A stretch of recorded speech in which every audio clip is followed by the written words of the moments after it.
Tip. I am so fucking mad. Welcome to Lost All Caps. Yeah, me too. I'm so mad. I'm so mad. I'm so mad.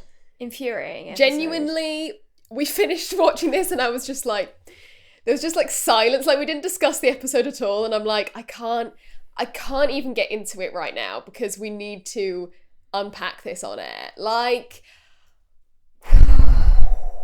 guys. First of all, they pack a lot into this episode. I have to say, I was watching it and I kept being like, surely we're not going to get to where I thought.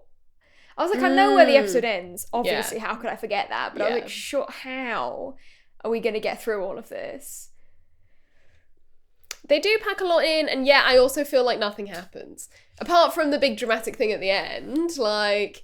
Yeah, but a lot happens. Michael comes back. Yeah, Michael's back.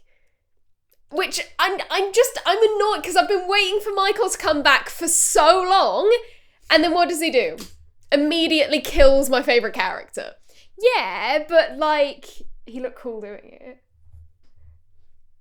Shall we talk about it? I feel like we can't possibly try and do We can't go into the episode without talking about the elephant in the room. Something happens, ooh. This is genuinely, like, it's one of the biggest tragedies of the whole show, in my opinion. Mm. And my opinion is the correct opinion. Obviously. You come here for our opinions. I'm Ariel, by the way. And I'm Velvet, and I have correct opinions. Mm-hmm. I think about, like, often, I think kind of back on the show, and I'm like, how could these things that I don't like happen, like, not happen? Like, how could this character survive, or how could this thing go differently, or, like, how could whatever? Mm-hmm. And, like, I think about this episode all the time, and I'm like, there is really no way it could have gone any differently, which makes it all the more upsetting. Yeah. You know? Mm. Yeah. Well, I mean, we obviously now know that Michael has been corrupted in some way. Like, yeah. I don't think there would be a clearer way for us to find out that Michael is now, like, working for the others somehow. Oh, I mean, this is the thing, like, the whole episode is about this idea of the trade deal, right? Yeah. It's like, we're gonna use Henry to trade for, like, Michael and Walt. Like, that's the idea, isn't it? Yeah. And also, I guess, for all the other people that got Kid and Cindy and stuff. Yeah, it's odd, because it's like... Yeah, I never thought about that, actually. Jack's like, hey, remember Walt? We're going to go and trade you for Walt. But what about the other kids? What about Cindy? What about Michael? What about... the German guy and the guy with the curly hair? Yeah, everyone else who's been taken. Who we get a friendly reminder of at the end from Anna Lucia. I know, nice. And it's, like, so tragic because, like, Anna Lucia was the leader. She was the equivalent of Jack of all of these people. I mean, like, imagine how Jack would have reacted if, like, over half of the people that he was supposed to be looking after had either been killed or kidnapped. Yeah. He would have a mental breakdown. And everyone's like, why is Anna Lucia freaking out so much? Like, okay, let's look at things from her perspective. And it seems like the show just doesn't care about any of those people as well. Like, it's just, bye. I mean, I like that we get reminded of Cindy's existence and the kids. Always nice. But it's just it's like, it is really frustrating. And especially, like, the fact that, like, you know, Echo's not in this episode. Yeah. And Bernard's not in this episode, and it's like the other two are dead. Yeah, and it's just like, it feels like they should have more of a reaction to Michael coming back. And also, like, Sawyer and Jin should have more of a reaction to Michael coming back. Yes. And, like, Jin doesn't even speak in this episode, or he doesn't skin a fish. And, like, yeah, that's a funny scene. But, like, it feels like they've, like, I think the beginning of this series really sets up the relationships between the characters in a way that is completely not followed through on. Yeah. Because it's like, they come back, the tail section and, like, Jin and Michael and Sawyer come back to the main camp and just immediately default to where they were beforehand. And it's like, have you forgotten everything you've gone through together? I mean, I suppose we have the long con as a way of, like, actively resetting the dynamic. But it doesn't work. Mm. But also, like, it doesn't we need not to do work that? in the way it should. Can't we, like, can't we have a different dynamic going forward? Is that not allowed? Why are things not allowed to change? And it feels like part of the reason why Ana Lucia is removed from the narrative is because otherwise things would have to change. Yeah. You know? Yeah. Because it's like she makes things too different. She, like, among the kind of leaders, she's too different from everyone else. She's too much on her own agenda. Like, she can't be there. You know, she ruins the love triangle. She ruins the dynamics between the characters. She makes things too serious, whatever. She has a go at them all the time. And it's like, but they don't want to change the dynamics, so they just get rid of her. Yeah. Why bother introducing her then? I know! This is the thing. This is the thing that really grates my cheese, is that it's like... Also, this whole episode grates my cheese. The thing is, and this is something that, like, you wouldn't necessarily know it from watching the series, but we have subsequently found out, is that Michelle Rodriguez was only contracted for one series. Yes. So she was always going to die at the end of the series. Yes. Right? Fine. You want to introduce, like, that could be done well, but it's like they just forgot that was the plan. Because it's like, it could have been that she comes in and she changes everything, and then it's like at the end of the original plan for the pilot episode where she gets, like, in charge and then dies or whatever. Yeah. But it's like, they do a really good job of setting up her character, and then they just, like, can't think what to do with her, and then they're like, well, yeah, she dies at the end. We were literally just talking last week about how it seems like Ana Lucia is completely, like, sort of faded into the background, and, like, that is made even worse when you're rewatching it and you know she only has a few episodes, right? She's only in a very small chunk of the show, and it's like she is underused in that chunk. She's used really well at the beginning, and then she just kind of falls to the wayside, and then she gets more interesting at this point, and then is immediately killed off. And it's like, there are so many points later in the show as well where it would have been so much more interesting if she was still there. Yeah. Like, obviously I won't go into detail. We talk about it a lot, don't we? We're like, imagine if Ana Lucia was here. We often are like, imagine if, like, that stuff that happens in series 4 was still happening, but Ana Lucia was there. Yes. Like, if you've watched the show, think about the events of series 4. We can say that, can't we? And think about how much more interesting it would be if Ana Lucia was there. Like, shit would have hit the fan. And like, it would have been series 3 as well, like... 3 as well, definitely. 3 would have been like, the beginning of 3 would have been super interesting if Anna was still there. And it just, like, she gets so lost. And, like, it's a shame because this episode is really actually interesting because we finally get to see more of her. But it's all ruined, first of all, by her death, but also by the presence of Christian Shepherd. Oh my god! I am going to go out on a limb and say this is one of the worst flashback narratives in the entire show. I hate the flashbacks in this episode. Because the thing is, it's just, like, makes no impact. No. Like, I truly think it's like, it's almost like a dead wife montage, this episode. Because it's like, how can we make this complex, like, character all about the tragic journey of the white man, you know? It's like, here we have Ana Lucia, who is really interesting, and who is set up very well as a foil to Jack, in the sense that, like, her mother also works with her, and, like, and they have a similar relationship, and we talked loads in Collision about, like, them as, like, doctor versus police, and, like, that kind of thing. Set up really well as, like, opposing forces, and then instead of making them opposing forces, they just go like, hey, did you pick up on the symbolism? Yeah. Now she's dead. And then, like, it's like, what? Really force it down our throats in such a weird way as well. I just, like, I don't understand what the point of any of it was. It's like, literally, what? No, I don't, like...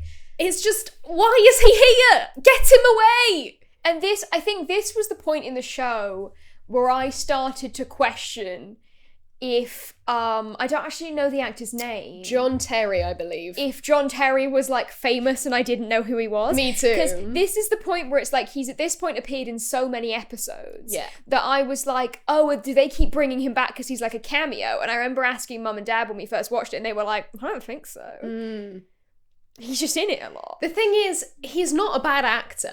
No, he's a great good. actor. And he actually plays Christian really well in this episode, I think, because he's, like, really sort of, like, unlikable and quite slimy and quite nasty, but then you still do feel sympathy for him. Yeah, in a way that really kind of connects with you in a really weird way. Yeah. I mean, the thing is, it's like, if this was a Christian flashback episode... Hey, an incredible narrative, and we'd be like, oh my god, look, Anna Lucia is here. Isn't that fun? The problem is that Anna Lucia, first of all, has nothing to do with the plot of her own episode.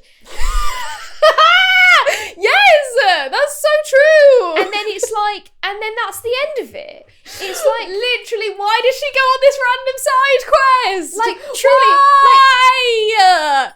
Okay. So the beginning, I think, is quite good. Like, I do think the beginning The bit, first scene is good. when it's like, her mum is saying like, I do love that scene where she's like, any idea who did it? Yeah, you.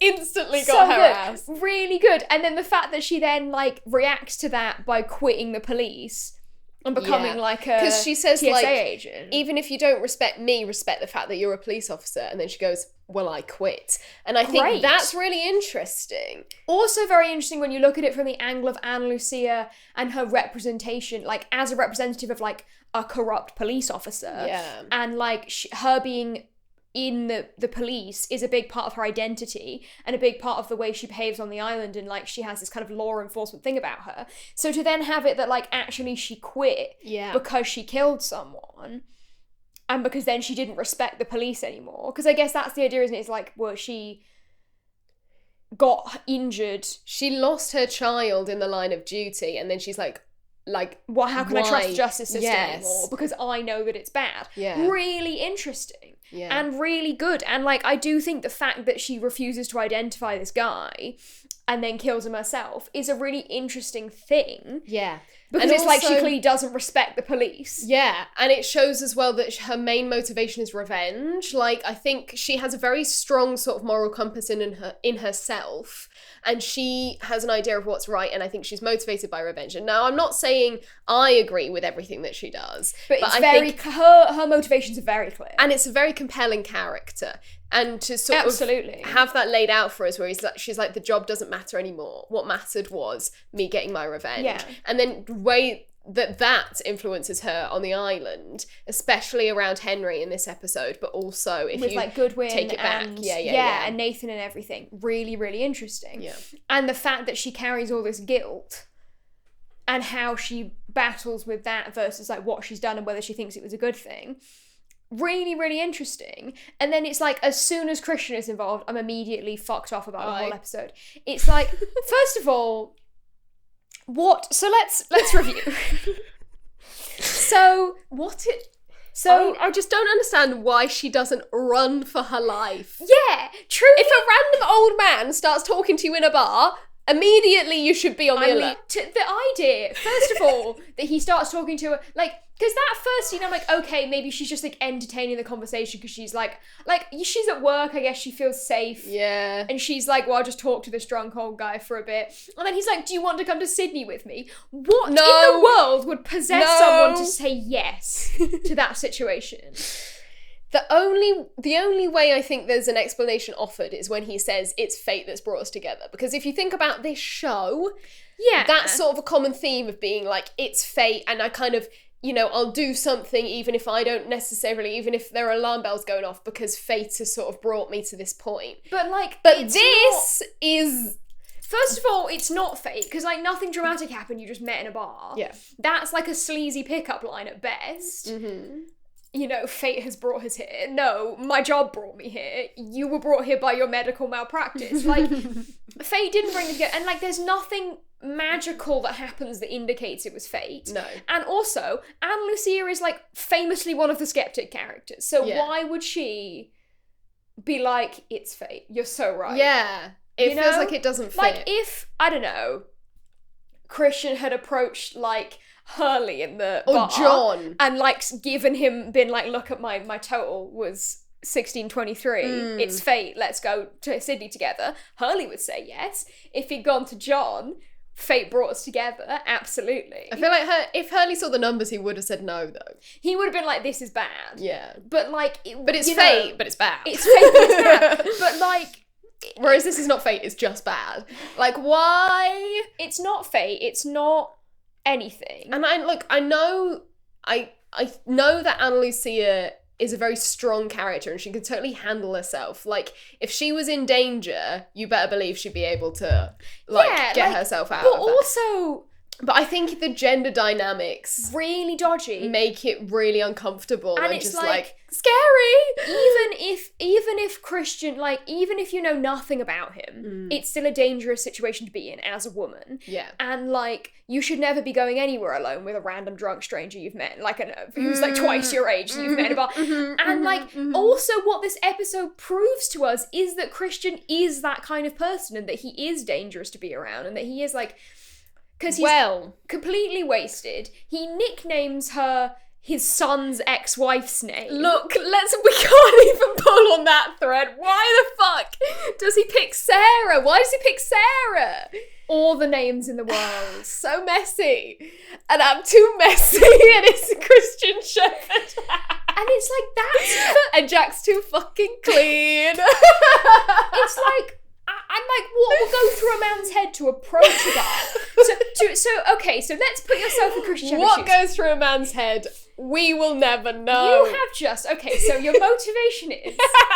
You've just lost your medical license. Picture the scene. Interior, LAX. So how recently did he lose his medical license? Like, pretty recently, right? Because the whole thing in White Rabbit, it's all like, after what you did, he'll never speak to you again. So it's very recent. Yeah. It seems like, okay, so the timeline, we seem to have filled in some gaps here. It seems like so let's say it's like very soon after. Because also, the kind of idea is that Jack is responsible for Christian's death because, in a way, because Christian sort of drank himself to death after losing his medical license. Because he was like, there's no... Yeah, so let's say it's very soon after. So it kind of around the time that Ana Lucia is quitting the police force, you know, is sort of that flashback era for Jack. Yeah. Ish. I mean, how long has she been working at TSA? We don't know. We don't know. We also don't know how long ago Jack and Sarah got divorced. Right? Christian's still working at the hospital when Jack and Sarah are getting divorced. Yes, because he is there when the Italian guy dies. Yeah, he's that guy. Yeah. Careful. And it's, you don't have what it takes to cheat on your wife. You don't have what it takes to cheat on your wife. He does, apparently. Well, yeah, we'll get to that in a second. So, that happened before. Yeah. So maybe around that time is when Ana Lucia is quitting the police force. And then it's like she works at TSA for a few months. Christian then gets kicked out, loses his license because of drinking on the job. Then he gets on a plane, presumably. Well, that's how he ends up. LAX, isn't it, where they meet? No, because he says you did the wand on me. So presumably he was getting off a plane. So he flew somewhere. Who knows? Went on holiday for a bit. He went on a little holiday. He went on a little jolly. Well, I mean, it has been like a month since they last saw him, hasn't it? When Jack goes out to Australia to look for him. I think so. I'm sure it's been quite a while because Jack's been like he always comes back, and then she's like he's not coming back this time.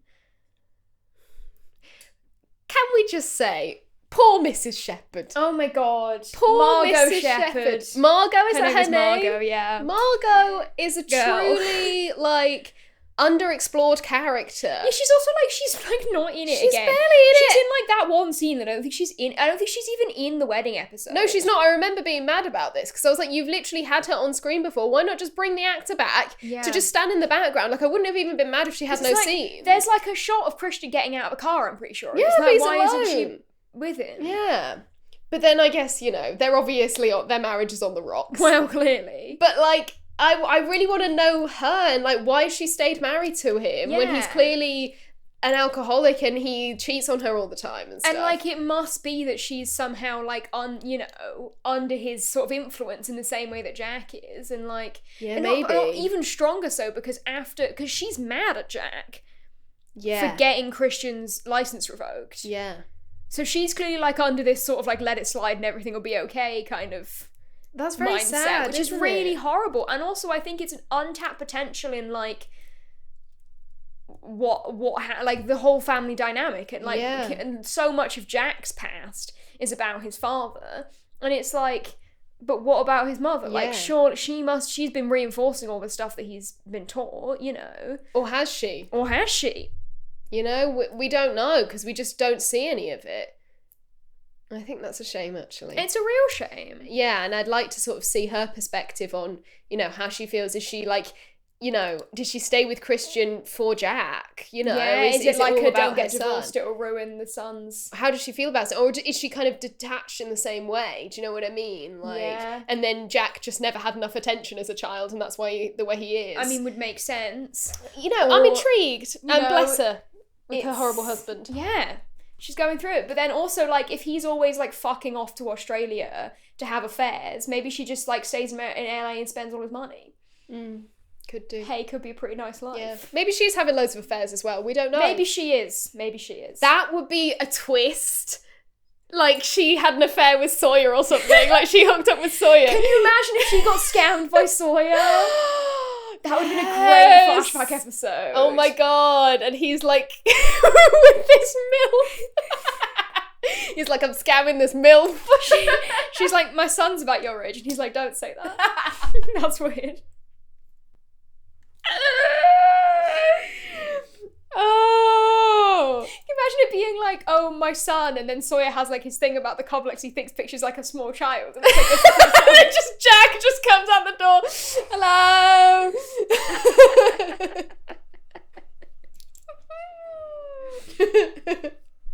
So anyway. That was the Tampa job. The Tampa job. So anyway, yes. So Christian, who knows where he's been, but he's in the airport now. Because also... Presumably some kind of other third family in, I don't know, but England. Maybe. But also, we don't know that Anna Lucia is in Los Angeles. She might not be at all, actually. We don't know for sure, but that's where she's from. Is it? Well, because she says she's going to come home, and then her mum says she'll be at the airport when she lands. Oh, yes, correct. And that's obviously in LAX. LAPD. She's the LAPD. Yeah. Because famously, there's only one airport in LA, there's also only one hospital and only one police force. Exactly. So, but she might have moved somewhere. Actually, I think she has, because she says, I got as far away from you as I could. That's so true. I think she's probably moved somewhere else. Okay, so we're connecting the dots. Anna Lucia has got a job at TSA in a different airport in America. Christian flies from LAX to that airport, then meets her in the bar afterwards, and they decide to go to Sydney together. For reasons unknown. Reasons unknown. I mean, I don't know what, like, obviously, why ever Anna Lucia agrees to this, we will never know. But, like, what is Christian's plan here?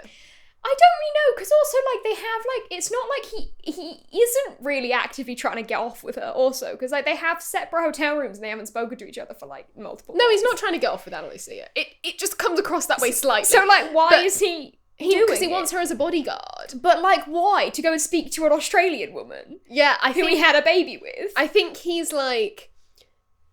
He's clearly not reading the situation right. And it's possibly because of the state that he's in. Both emotionally and also being physically drunk and in a sort of alcoholic stupor. I mean, maybe it is just like, maybe the bodyguard thing is just kind of an excuse and it's like he doesn't want to be by himself. Maybe. Because, like, he is, I mean, we've seen him drinking alone twice now, and both times he's immediately struck up a conversation with the person next to him in the bar, right? So maybe it's just that he doesn't want to be by himself, and he was like, I don't want to go to Australia and try and, like, have this... Yeah. And then come home to an empty realistically, he didn't need a bodyguard for that conversation. It's not like that woman was violent. A bodyguard. Yeah. To get him away from her, which is what happens. So yes, it seems, I guess the reason we have this whole flashback narrative is confirmation that Christian has been having affairs, and he's had an affair with a woman in Australia and had a child, a daughter, because he's saying, in case you didn't catch it, he's saying, like, I want to see my daughter. She's my daughter, I have a right to see her. He also said, I pay the mortgage on this house. Ah, okay, interesting. Because when she's like, get out, and he's like, let me in, I pay the mortgage on this house. And I was like, how much money does this guy have? Also, how is his wife not noticing that he's sending, like, thousands of dollars to Australia every month? Like... Oh. But yeah, so he has like a whole second family in Australia. Yeah. And this is also like really brings into perspective the stuff in White Rabbit, because they're saying like every time he runs away to get drunk, he always goes to Australia. So like, does he keep doing this? Yeah. Like he keeps going to Australia and then trying to like speak to her. Is he always trying to see this woman and this child, or is he having multiple affairs all around the country? Yeah, we don't know. How old is this baby? Like, is this a recent thing, or like, we don't know. Yeah. But it is interesting. Yeah. And I guess the reason to go to her at this point is because he feels like betrayed by his American family. Yeah, so I guess it's like, I'm going to live with you guys now. I'm going to be your dad. And he decides to do this drunk at 3 a.m. Yeah, in the rain. Maybe he doesn't. In the car. Maybe he doesn't really have a plan for any of this. I guess not. I think he's probably just like, he doesn't know what to do. Yeah. So he's just like, maybe I'll go to Australia. Which is sad, you know? It is sad. Because then you really have to remember sad. that he dies like basically 2 days later after this whole thing. And like, it is also sad that like, he's very aware of what he's doing, you know, and we've seen it again twice now with Ana Lucia and with Sawyer, where he says like, I've done a bad thing and I can't apologise to my son because I can't admit that I was wrong, so I'm just going to stay here and get drunk instead. Which is sad, but it's also like, you could just call him. It's like, I only have so much sympathy for him, you know, because it is like, I do feel bad for him. But also, like, he did put himself in that situation. Yeah, absolutely. But he didn't need to have an affair. No, and he didn't need to bully Jack throughout his whole life. Anyway, So we hate Christian anyway, in the best of times. And this is very much the worst of times, because it's like, why are we even doing this? Why? Yeah. Finally, we get some more Ana Lucia flashbacks, and they're so stupid. It's just like, what? It's just like, you couldn't think of a better reason for Ana Lucia to be in Australia. Like, we could have just cut out the middleman and had her just move to Australia to become a body, like, security guard at a plane station. A plane station. At a plane She could have been a security guard at a plane station in Australia. I think that's what they call them down under. Plane Going station. to the plane station. But this is the thing that I think is frustrating about this episode. It doesn't feel like Ana Lucia's last hurrah. No, and not at all. She doesn't get an emotional resolution at all. In fact, what we get is a highlighting of her lack of emotional resolution to anything that's happened to her in her entire life. Yeah, I think there's a moment, isn't there, where when she can't kill Henry, and she goes, I don't want to do this anymore, or I can't do this anymore. I think that's her emotional resolution, really. But then it's like, the solution to that is then death. Yeah. What? No. The solution is like, what about growth? So it's like, you break it down and it's like, okay, so she is, you know, she's been raised in this, like, you know, very sort of aggressive and harsh environment based on the fact that her mother is a police officer and then she's become a police officer as well. You can assume that's how she's been taught. Mm-hmm. She's turned to violence to solve every issue in her life. Mm-hmm. She has then decided before the plane crash that she wants to make a change in her life and she wants to go home and fix things. She's then robbed of that by the plane crash, returns to her old ways, uses violence to solve everything. It backfires on her. She feels immensely guilty about it. Then backfires on her again, and she feels even more guilty about it.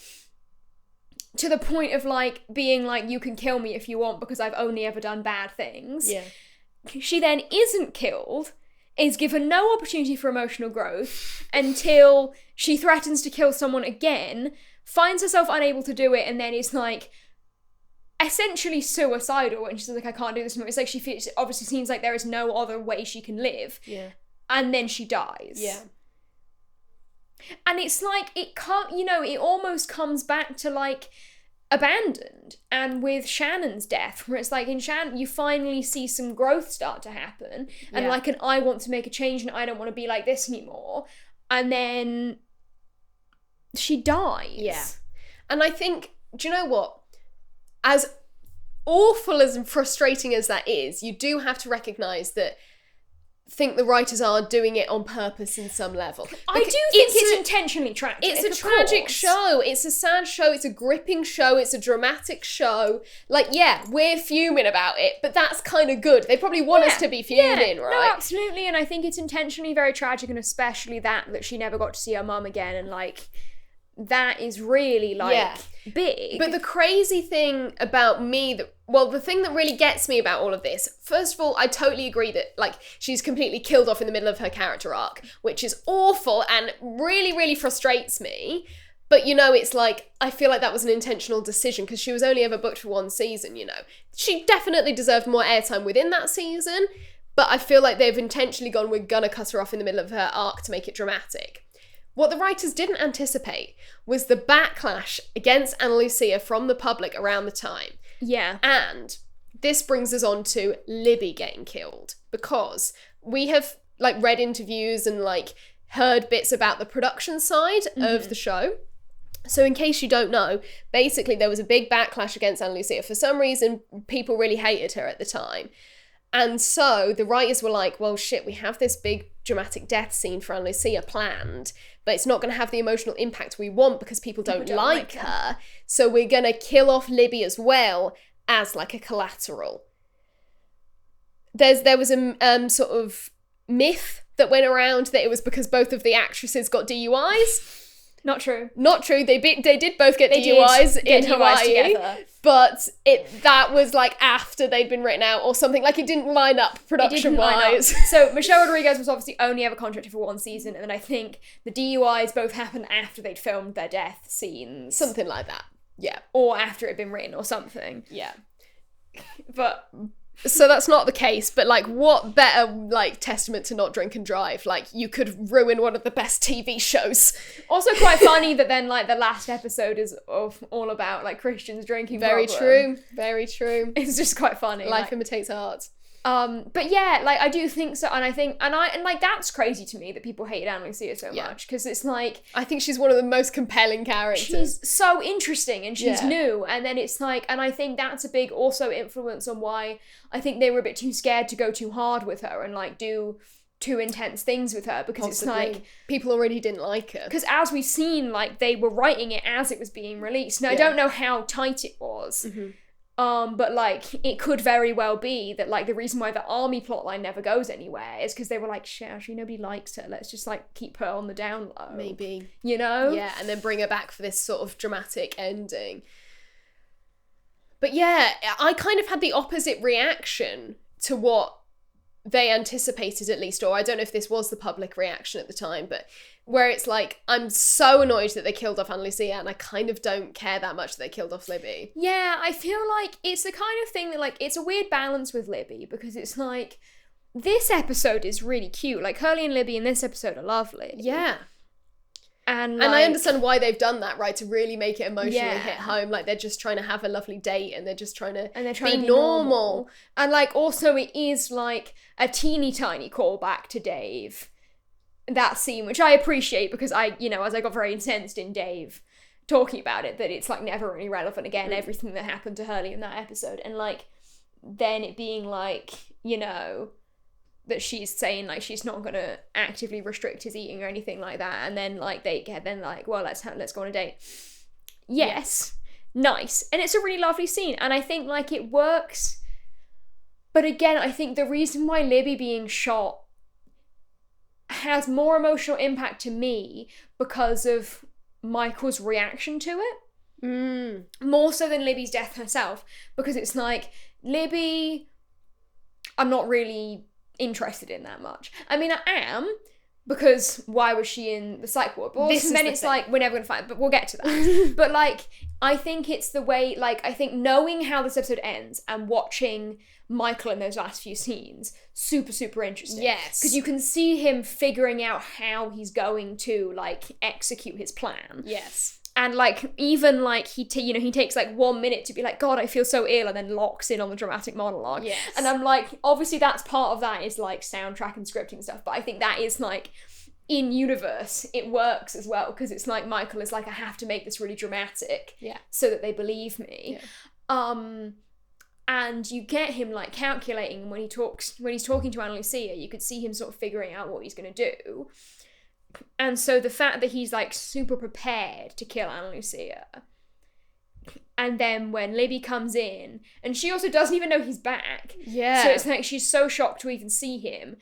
And it's the fact that he, like, shoots out of instinct and fear, and then he really freaks out, like, his face afterwards.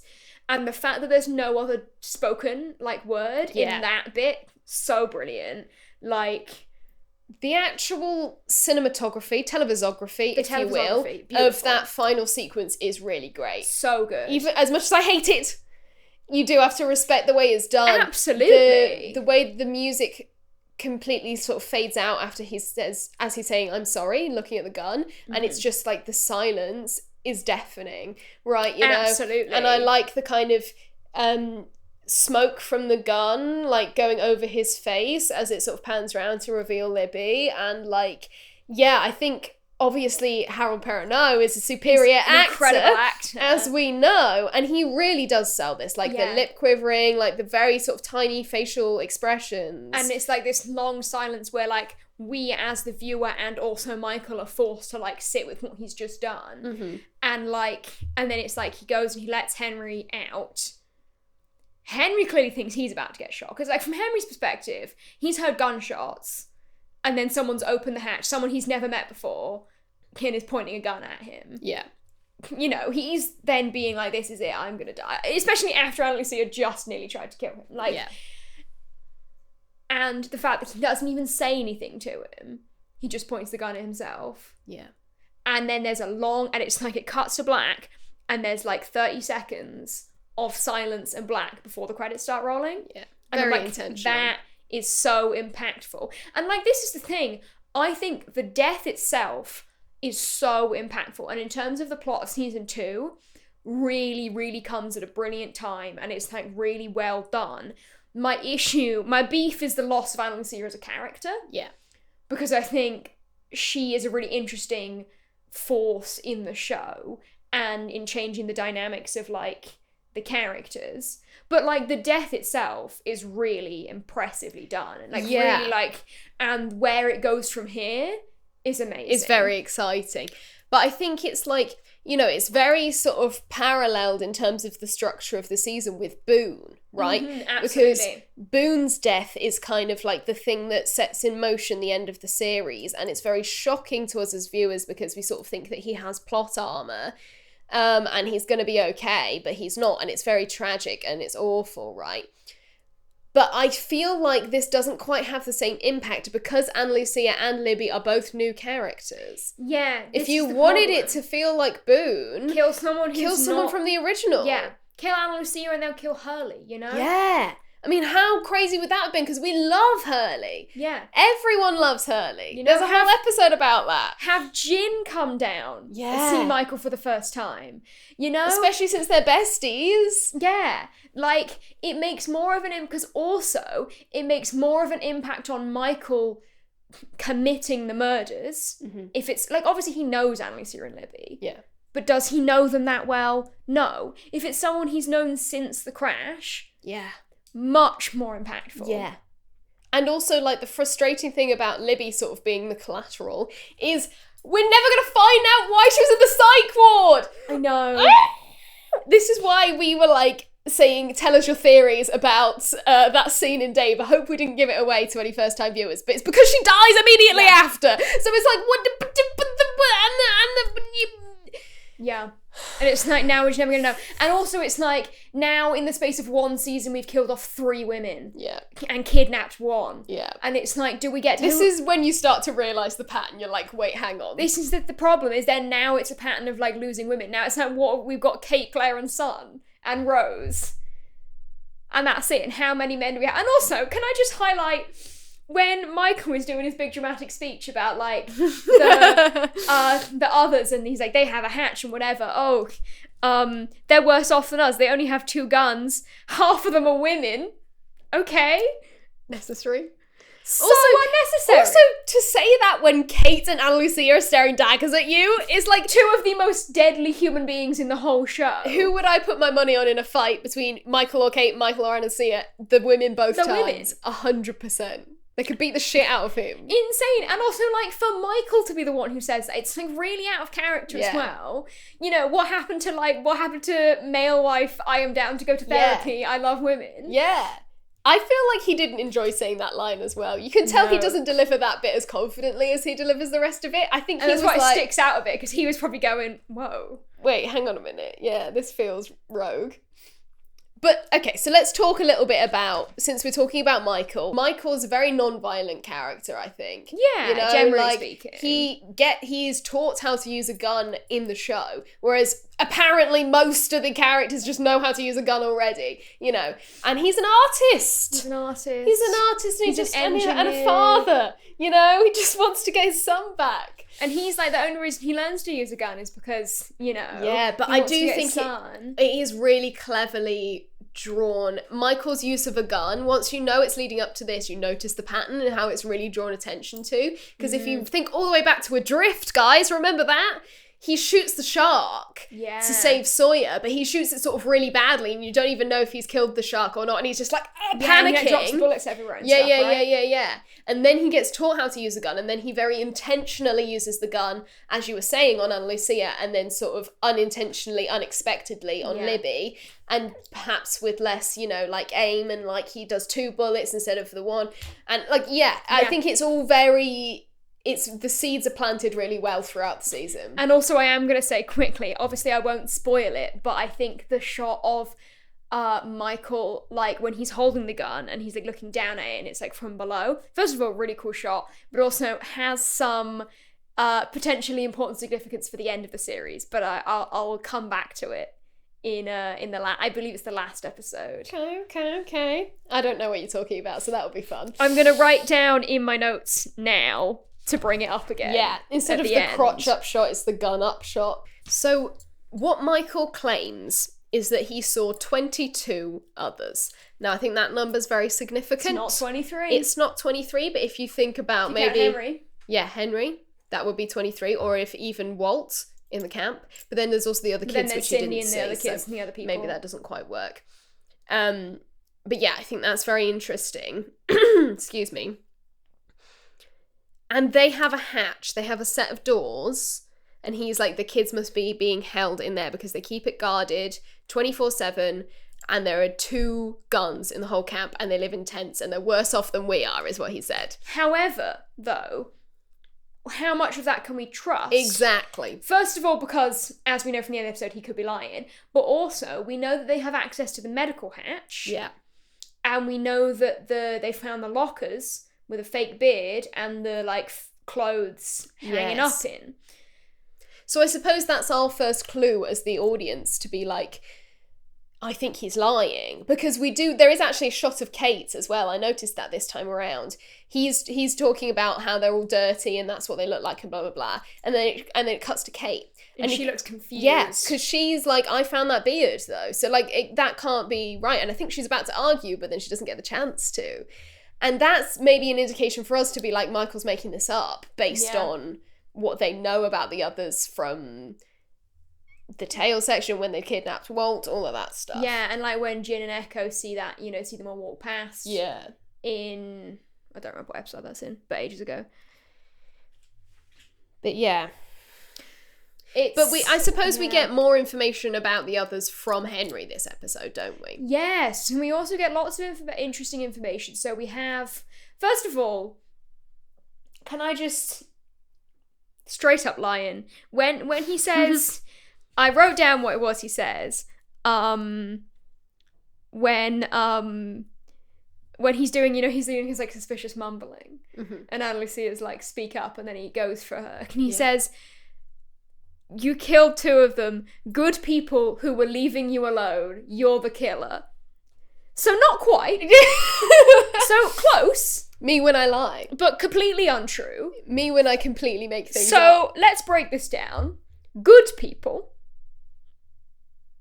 Who were leaving her alone? Leaving you alone. So they would categorically not leaving her alone. He was a spy infiltrating the camp. And also the other one she killed was actively trying to kidnap her. Yeah. So I wouldn't exactly say leaving you alone. No. I mean, leaving you alone, I guess. She's not on the list. Yeah. But also, yeah, no, because surely he's aware that, Ana Lucia was the leader of the camp from Goodwin, right? Surely. Yeah. So, like, because he seems to know all this stuff about her. Yeah, so she has responsibility, and surely Henry knows what that is, because he clearly has a chain of command, because he's like this brilliant man in charge or whatever. Yeah. So, like, you know, wouldn't you say that he's responsible for you, Henry? That's a little underling, but then I suppose the man in charge is not a forgiving man, he's going to kill Henry, so maybe they are all every man for himself, but the good people, it does raise some interesting questions, because we have, like, with Goodwin, obviously, what if his name was good? What if his name was good? But we have what he said about, like, I can't remember if he said something about them being good people, but he does say about the kids, he says they're in a better place now. Yes. So, like, clearly they have, this kind of reinforces this, like, they think that they're doing good things, right? Yeah. And I don't think that's just a line that they're saying. Like, I do think they actually think they're helping the people, or they're doing the right thing. Yeah. So we have Goodwin somehow has told the others about Anna Lucia. Yeah. Because Henry says that he was, like, trying to make a case for her and be like, he thought he could change you, but clearly he was wrong. Yeah. What did he say? That you were misunderstood. He kept saying you were misunderstood. Goodwin. First of all, that is incredible. Henry's such a little bitch. He's so evil. So evil to say. Evil. But, like, yeah, so that must mean that Goodwin was sneaking away from the camp to go and report back to the others and then coming back. We did theorise that he might have been doing that because it's like, how else did they get the names for the list? Yeah. And, like, that's how they know there's a mole, don't they? Because they're like... Describe them in the list. So... Well, like, who's got the time? Like... genuinely, I'm like, how did he do that? Like, physically. And I do think it's just kind of a plot hole. Yeah, although it's like, we have had the idea that maybe they are sort of superhuman in some sense. I guess. Because of, like, the way that Ethan fought and the fact that it's implied he can breathe underwater. I was trying to forget about that. I thought he's got gills.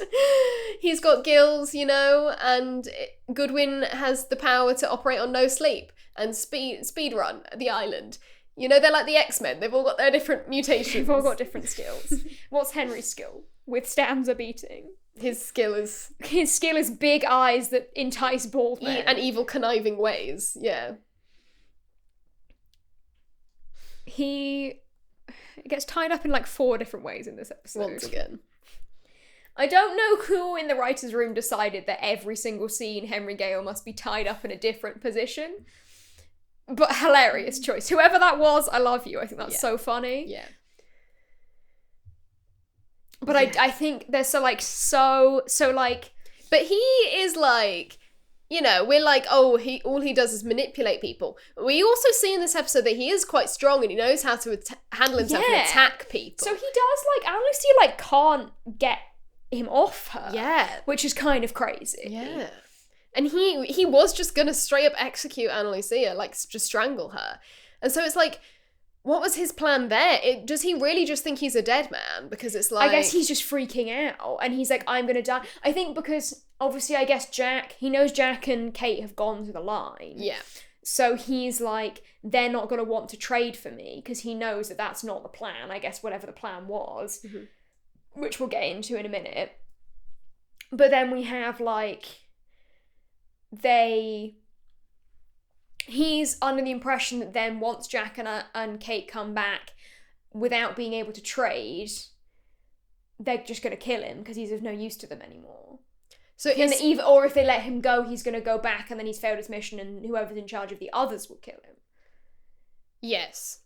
So either way, he's dead. Either way, he's dead. So is he just like, I'm going to take a cause problems, quote-unquote bad person out with me as I go? Yeah. Or is it like, if I kill one of the quote-unquote bad ones, then they will like me a bit more, and they'll be like, do you know what? You did kill Anna Lucia, so you're back in. Or what? Because it's like, if he'd succeeded, right? If he had strangled Anna Lucia there and then she had died, there's absolutely no way Jack and Locke and the rest of them would have let him live. Go. No. So, like, what? So what was the plan, Diva? I guess he was just freaking out. Yeah. Was there any plan? Was there any plan? And then this begs the question, what was the plan? So then we have... Was there ever any plan? So then, or was this the plan all along? Then we have John and Henry. Yeah. So the first thing I want to say about this conversation is I think the physical arrangement of them is really significant, because we have a few episodes ago, I forget when, I think it was after you guys got any milk, or maybe after So I Dug Up the Grave, when he gets like chained spread eagle. Yeah. So he gets chained like across, and it's quite Jesus looking, right? He's been all beat up and he's like chaining his arms around. And I think that has its own significance. But then I think that is very interesting in opposition to this scene, where he is like knelt on the floor and chained to the ground, and then John opens the door and like the light goes onto him.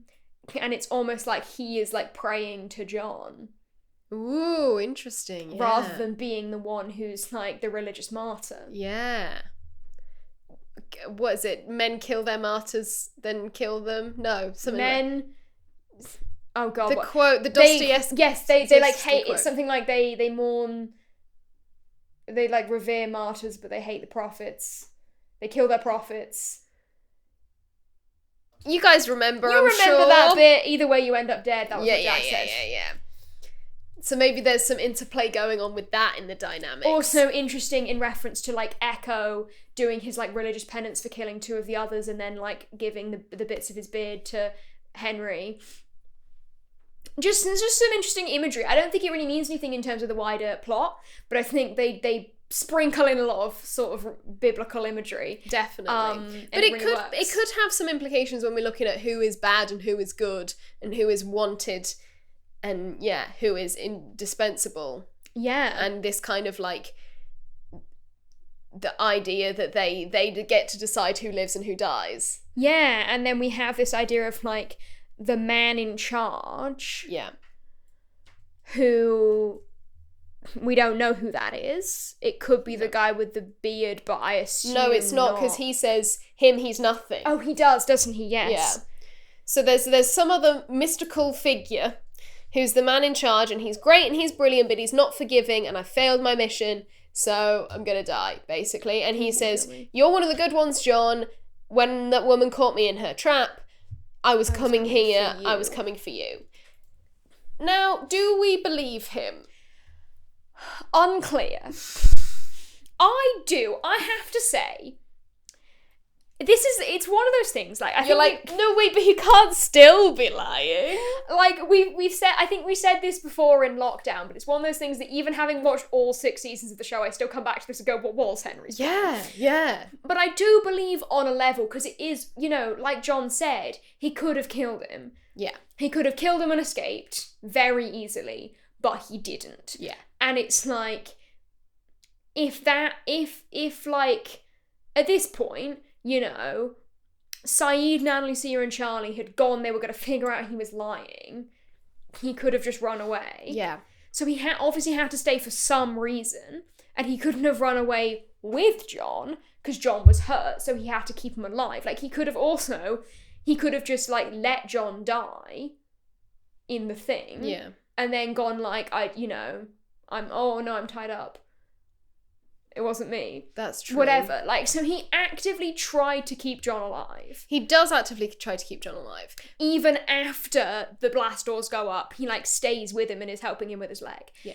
So, like, he clearly wants John on his side, but we have seen him actively manipulate John. Yes. Multiple times. Like, I don't understand why you let the doctor call all the shots. Yeah, but that doesn't necessarily disprove that if anything, that is more evidence to say that he wants John, because it's like he is trying to get John onto his side, onto his way of thinking, rather than being team survivor, team crash survivor, being more team others.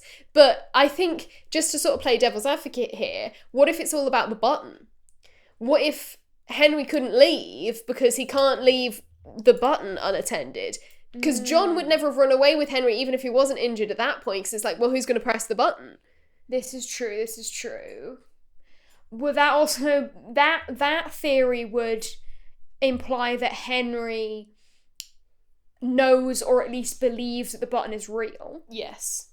And that he did push the button. Yes. Which obviously we don't know if he did or not. No.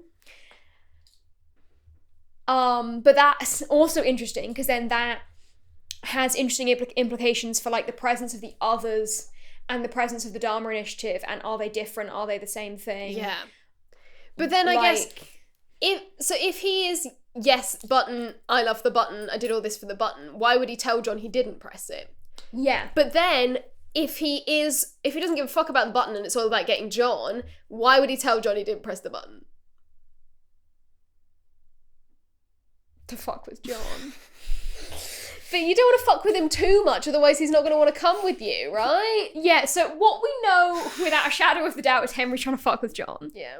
We know this. Maybe he's trying to be like, leave the button, forget about the button, come with me. Yeah, the button is nothing. This is the thing. I'm everything. This is what leads me to believe he is trying to get John to run away with him, sort of gay style. Mm-hmm. Because it seems that everything he does is trying to... Is gay style. His gay style, first of all. But it's like planting seeds of doubt between John and everyone else. Like, he's trying to cause a rift between Jack and John. Yeah. It's very focused on John. Yeah. And it seems to be that he's trying to convince John, like, none of these people like you. None of them respect you. They don't care about the button. They don't care about you. That you can only trust me. Let's run away together. You should free me because they're going to kill me, and that would be so sad because bling bling, look at my big blue eyes. Yeah, but then why Let's try run off and into kill the sunset. Anna Lucia? Because he's mad at her. I don't know. Like, that's not going to put you in good stead with John, is it? Or does he not? Does he not know that? Who knows? It may do. What's Henry's opinion of John's opinion of Anna Lucia? Jesus Christ. I also, like, I think also we have to then also, like... Also, we have to then also remember that at this point, at least as we have been led to believe, Henry is acting as if the plan has failed and everything, all bets are off. Yes. So he's like... So he doesn't think John's going to run away with him now. If No. that was the plan, he's like, Plan's off. that's gone. Because also that's why he tells John, isn't it? That's maybe, if anything, a last-ditch attempt to go, maybe if I just tell him that I was coming to get him to come with me, we can just go now. He'll just free me and we'll just run away. Yeah. Because, like, Maybe. he knows that, like, once they go to the line, he knows that he's fucked, right? One way or another. If his plan was to get John, and he shows up at the line with John, mission success. No, but he's not going to the line. Why is he not going to the line? No, but, I mean, Jack and Kate went to the line. No, but, like, if he did, if when John came in and was like, why did you try and kill Anna Lucia and not me? He's like, because we're meant to go to the line together. And John said, okay, pack your bags.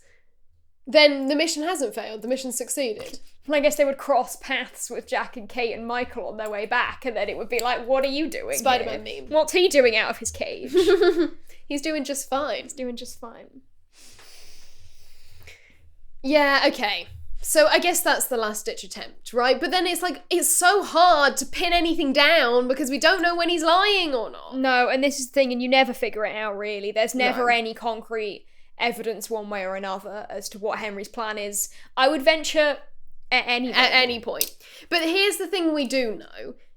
Michael has freed Henry. Yes. Despite... Or has he? I just said here's the thing we do know. No, but like, If we we didn't know actually see Henry one leave the hatch. No, come on. I think it's pretty obvious. What if he's actually secretly nice and he's going to save Anna Lucia next episode with his magic? What if his superpower is healing and he's going to go to Anna Lucia and He's going to like wrap his tangled hair around her and sing the he's song. going to sing a song, and then his blue eyes will glow in the light. Yeah. And then she'll be okay, and then Libby will be okay, and then they'll come back right as he's singing over Michael, and then they'll lock him up again probably because they'll be like, who's this freak? Yeah. And he'll be like, no, guys, I saved everyone. No, if he had healing powers, he would have healed John's leg, and then they would have run away together. Yeah. So that's that theory quashed. The only flaw in that otherwise perfect theory. So we know that Michael has killed 2 people and maimed himself in order to free Henry, right? I think that is so dramatic that there's no way he can be acting just on his own. He must have been He corrupted must have conversed somehow. with the others somehow. Somehow. And, like, you know, I noticed when they say, like, did you see Walt? There's, like, a kind of long pause, and then he says no. But I hear, you know, where he's in there. And I'm like, I think you saw Walt. Maybe he saw him, or maybe he's, like, didn't see him, but they said, we'll give you him back. If you bring us Henry. If you do this, or, like, you know, we'll strike some kind of deal with you for Walt. But then, okay, that must mean that the others do want Henry back. Yeah, right, surely. Because why else would they make Michael free him? Unless he's fully like, yeah. No, there's no explanation. Unless they want to get him back just to, like, publicly humiliate and torture him. But, like, why would they go to all that trouble? They could, to be fair. It could be, like, a whole thing of, like, those guys have killed too many of us. We want to kill you ourselves. That could be a thing. But at the very least, they want him back. Whether it's dead or alive. Whether he's wanted, dead or alive. He is wanted. He's wanted. You are wanted, you are loved. Okay? You are... Affirmations for the Hatch. Yeah, Hatch formations.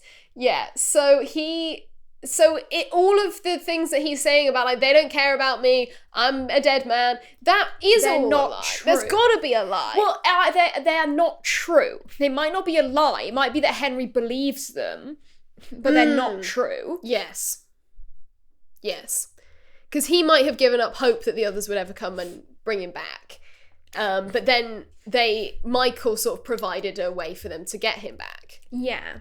Because also, like, does Henry know that Michael ran away and got, like, taken by the others? Like, how much of that does he know? No, because Henry didn't even show up until Michael had already gone, right? That's a good point. So do you think there's a possibility that Henry met Michael? Ooh. In the others, like, camp and was like, here's the deal, I'll go for, like, a week or so. Can we talk about that? It's been a week. When Michael asked Anna Lucia, how long have you had him for? She says just over a week. Yeah. Which also means Michael wasn't actually gone that long, because Claire was actually missing for, like, a week. We talked about this, because we talked about, like, feels like she's gone for much less time, and then you watch again, you're like, Michael comes back really quickly. She's gone for 4 episodes, but I don't know, is there the time jump? Because when she comes back, they say it's been almost a month, and I think before she leaves, it's been about 2 or 3 weeks, so it's like... I think she is roughly about 2 weeks missing. Michael is gone... For, like, 2 weeks maximum. Like, I think so. I think they get Henry the episode after Michael runs away, I want to say. Because it's Hunting Party and then one of them, right? No, you got 5 plus water in the middle. And the long con. God. Yeah, because he doesn't know about Sawyer owning all the guns. Yes, that's true. That comes up in this episode. Obviously, fire plus water isn't referenced because... Why would they need to Why be? would they? So what did I miss? Let's just... Sawyer has the guns. I'll give you the Cliff Notes version. Sawyer has the guns. So he took, you know, there was a long roundabout journey to get there, but Sawyer's got all the guns and the heroin. Okay. So, like, when he is shocked that Anna Lucia says was another in there, at first we're like, oh my god, because he's like, what the fuck, you have another just locked up, and then he's like, I'll kill him because these people are animals and stuff, and he clearly has a certain perception of the others, but does he actually know already that they've got one of the others tied up, and the others have said to him, one of our guys is tied up, we need you to go free him? Or, like, I don't know, is Michael just doing all of this of his own volition, and he's kind of just... I mean, is it that he's come up with the whole plan when he finds out they have one of them, and he goes, maybe if I free him, they'll give me Walt back? Yeah. You know, it's that, like, is it like... Because that's like what Jack and Kate, that's their plan, right? It's they're going to go to the line and be like, we have Henry Gale. And maybe he thinks of this all on the spot there, in that moment. Which would be crazy. Yeah. Especially to go to such an extreme for that plan. Yeah, because you've just thought of. I mean, I fear if he just thought about it, he would have, like, cleared that. He would have, like, just gone to Jack and been like, here's the situation. Maybe. Maybe. But then he also has this idea that no one cares about Walt apart from him. And that's why he goes off by himself in the first place. Yeah. And don't forget, this show has presented the idea that, like, losing a child will make you go mad. Yeah. Right? Like, look at Rousseau. And this is also something I wrote down when Michael goes to take the gun off Ana Lucia. He says, like, I'll kill him. They took my son right out of my hands. And there's, like, this kind of long shot of Ana Lucia, and I was like, oh, and she killed the other man for taking her baby. Yes. And I was like, and she's like, this is his moment to get that revenge that she got. Yeah. Which I think is why... But then the revenge is all misplaced and she ends up dying. But then that's Ana Lucia's view on how the world works, right? Because she says to Saeed, you should kill me because I killed Shannon. Yeah. And he says no. So she clearly has a life for a life thing. And so also I think, like, having Saeed help Hurley and Libby set up their little date was a nice little reminder of, like, Shannon and her presence in the show in an Ana Lucia episode. I thought that was, like, it's quite subtle, but it's a little moment of, like, remember Shannon? Yeah. And also possibly a bit of an omen of doom. Yeah. Because it's like, no one can ever have anything nice. As soon as two people are nice and in love, one or both of them are about to die. I wrote down Evil Date Beach. Evil Date Cursed Beach. Date Beach. Yeah, it is cursed. They couldn't even find it and it was still cursed. Yeah. That's how powerful the curse is. I did like the little callback with Jin, though. Doing the thumbs up. Like how Hurley gave him the thumbs up. That was really cute. I thought that, like, that... I mean, again, it's like inevitably any Hurley plotline is going to have some comic relief in, but it is a very funny scene where she's like, this is our beach, there's Jin. And it pans around. And it's like, he doesn't even look at them. He's just busy with his fish. That was great. Very funny. Oh, and speaking of funny references to Jin, Sawyer? The way he sat after hooking up with Ana Lucia. Oh my God. I drew a little stick figure of him. Because I noticed... Very reminiscent of Jin. He's got, like, a really noticeable bullet scar on his shoulder that I noticed. And then I drew a picture of him reclined and put an arrow to his shoulder on my notes. I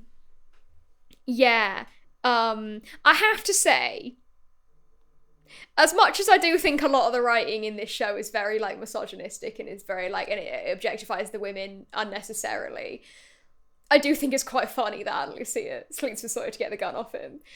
I just think, because it's like, it's not like we've had all this sexual tension and we're finally giving into it. It's clearly Ana Lucia going, how do I get his trousers off so I can get the gun out? Yeah. He'll do this. She's a woman on a mission, you know? She's seen the most logical, easiest way to get what she wants, the gun, and she has taken the opportunity. And he doesn't notice. Nope.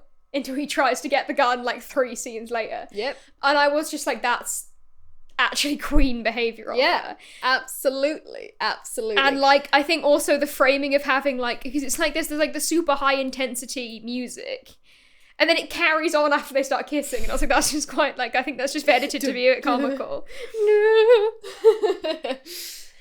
And also, I'm not so clueless that I didn't notice the kind of sexual chemistry going on in this scene, okay? I don't mean that when they actually started and I was like, wait, no, I mean, like, when they're fighting, and he's, like, on top of her and he, like, puts his hand on her, like, her leg to stop her from, like, struggling free. And I think partially it's that, isn't it, that sort of makes her think, wait. She's like, hold on. Also, like, I do, like, why did he make himself the big bad wolf in his own analogy? Like...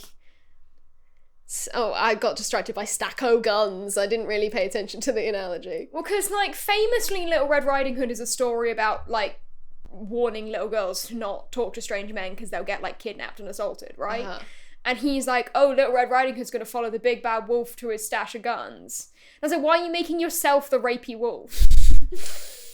Wait, maybe that's Ana Lucia's flashbacks, is Little Red Riding Hood. Oh, Christian's the big bad wolf. Maybe. And Grandma's house is the Australian woman. No, Grandma's house would be her mum. Yeah. She never gets to her grandma's house because then they both die. Who was the huntsman in the plane? Sawyer. I'm walking here! screaming and crying. I mean, it is kind of crazy that Ana Lucia goes through all that and then she never finds out that Christian died and his body was literally on the plane she was on. Yeah. I mean, that's insane. That, and also the sort of cut back to Chrissy. Yeah. Chrissy, why? Chrissy, why? And do I have to... Jin was there with his really short hair. I know, I was very intrigued. I was like, did they recreate this? Or did they film all this on that first day? I think they maybe filmed it all, because obviously Ana Lucia is there, like, when they do the finale of series 1, obviously Ana Lucia, like, Michelle Rodriguez was there for that. I reckon they filmed that scene, they were like, we'll use this at some point. I think they probably did the phone call later on. Yeah. But I think they would have filmed, because then it's also, like, they're all there. Yeah. Which is That's really cool when you think about, like, that queue and how all of our main characters are in that queue. Yeah. And also what Jack is yelling about in that scene is Christian, who she'd been, like, Yeah. interacting with for the past week or whatever. Yeah, absolutely. And, like, also, like, I just, like, can't, because it's, like, the fact that, like, you see the scene with Sawyer and Christian in the bar, right? And Yeah. they're, like, it's literally just called Cocktail Bar. Where it's like they, and you're like, oh, and he never knew, he's never going to know that was Jack, and then he figures out it was Jack, and then we're like, he's never going to tell him, and then he tells him, and it kind of does that again, because it's like, then she gives him a nickname, so she never finds out his real name, so she'll never know. Yeah. And he never dropped his trademark catchphrase. Yeah. But, like, can you imagine, like, if it had been normal, right?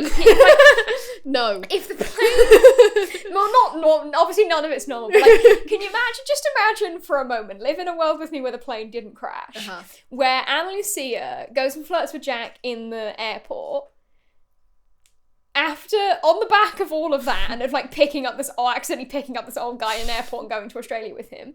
And then she's like, we'll have a second drink together on the plane. She finds him on the plane. They have another drink. She's like, so why were you in Australia? And he's like, my dad died. Because he would not come up with a story. He would just be like, my dad died. She already knows that anyway because she's seen him yelling at the woman. Yeah. And then he's like, oh yeah, he's American, but he came to see, like, and then she figures it out. She'd be like, I think if I was Ana Lucia... Jack! I need to tell you something. I think if I was Ana Lucia and that happened to me, you would, like, never see my face in public again. I'd be like, this is the worst thing that's ever happened to anyone. You'd find that humiliating. Well, because it's like, you've just come off the back of the, like, first of all, probably worst year of your life. Yeah, for sure. And it culminates with you somehow hanging out with this old drunkard. You get away from him, you're like, I'm going to go home, I'm going to have a new start. As part of your fresh start, you decide to flirt with the nice guy in the bar, and then you find out that's his son. What if he's like, do you want to come to my dad's funeral I'd just be like, me? I can't. I'd be like, I'm sorry, I can never speak to you again. I would definitely never speak to Jack again. By the way, you have a sister who's in Australia. You might want to go back to Australia. Just catch a return trip, actually. He's like, oh God, can you take me to her house? And she's like, oh my God. Not again. Why am I in this family drama? She ends up pulling up. She's like, hi, me again. He's dead. This is the son.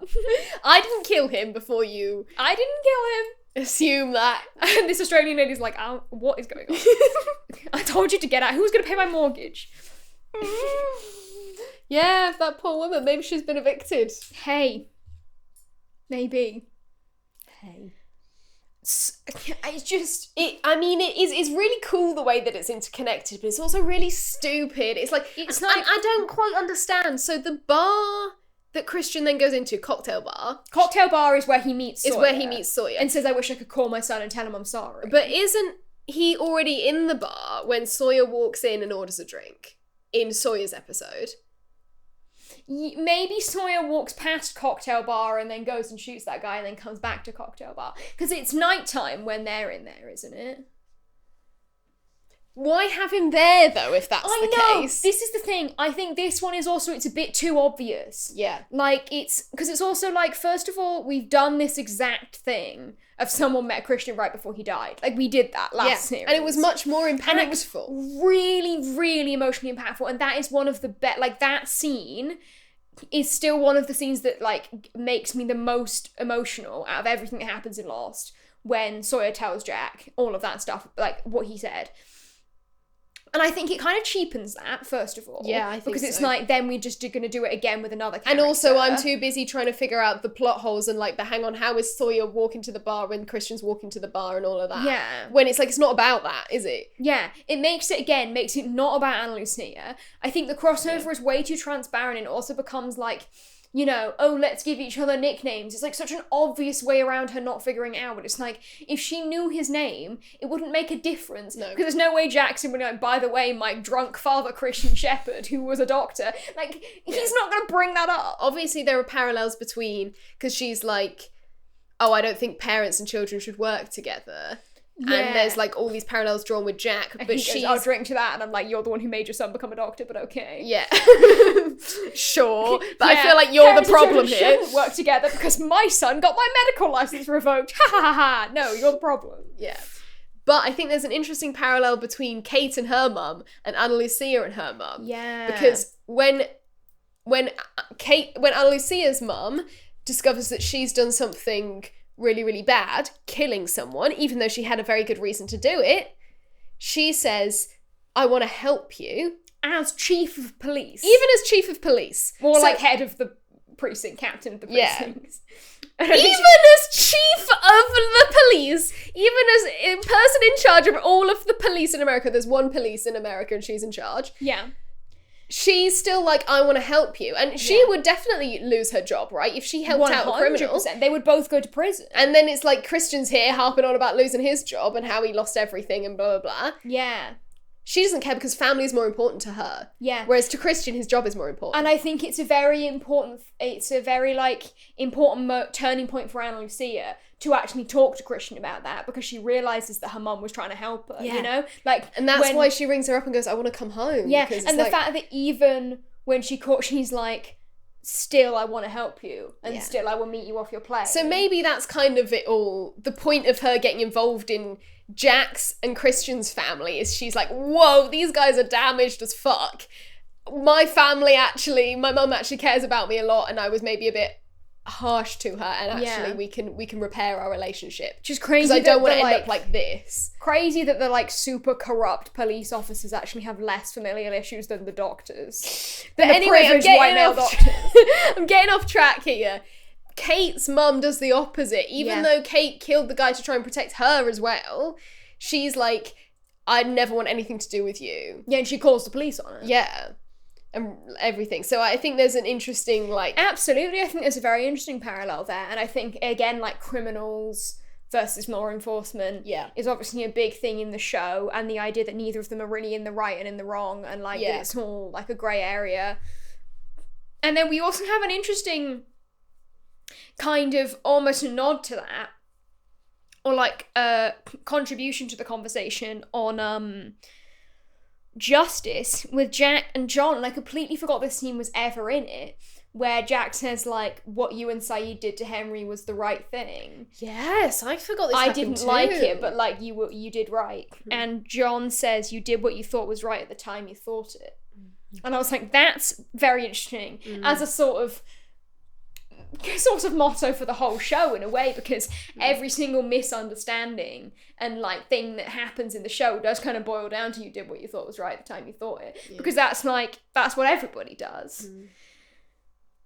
But yeah, I thought that was, like, quite interesting, and I totally forgot that scene ever happened. And I think also, like, the way that demonstrates the way they've changed also over Henry specifically. Yeah. Because then we have, like, the fact that John went to Saeed and said, like, you and I both know what needs to be done, but Jack's gonna have a problem with it. And now John's the one protecting Henry. Yes, and Jack seems to be a lot more all guns blazing, and he's quite scary in this episode, right? Like, randomly pulling a gun on Sawyer and being like, I'm taking charge now, this is what's happening. Yeah, and getting the gun. And I also noticed, like, I don't know if it was intentional or just the way the shot was framed, but it looked like Jack pointed the gun at Sawyer's shoulder. Ah, interesting. And I was like, I'm not sure if it's just because I noticed the scar, so I was, like, paying attention. Yeah. But, like, I was thinking that's quite interesting as well, to be like, I saved you from this gunshot wound. And I could, you know. Well, don't forget, he's already done that with the homoerotic antibiotic. Exactly. Homoerotic antibiotic. I'm a fucking freestyle rapper. Yeah. It almost seems like Jack has fallen into Ana Lucia's role. Yeah. And I do like, I love when Jack goes crazy. It's another, like, it kind of comes back to, like, you know, in series 1 when he's like, I'm gonna kill him. It's not gonna help, I know, but it'll feel good. Like, it is, I do think it's always very funny when Jack just becomes the worst man alive for, like, 2 scenes. Yeah, and it's like, okay, truly also is just inflicting bitchy behaviour. Like, when he rips up the book... So rude for no reason. You're never gonna find out how your book ends. Give me a gun. What? Because it's like it would have been much more effective if he'd held the pages over the fire and then gone, give me a gun. Yeah. But no, he just throws them straight into the... Like, I think also it's like, a lot of Jack's behaviour around John and Sawyer is really just influenced by the fact that he really just doesn't like them. And so he would just be like... For sure. Immediately go crazy and start doing awful things to them. And it's like, he just doesn't like them. Yeah.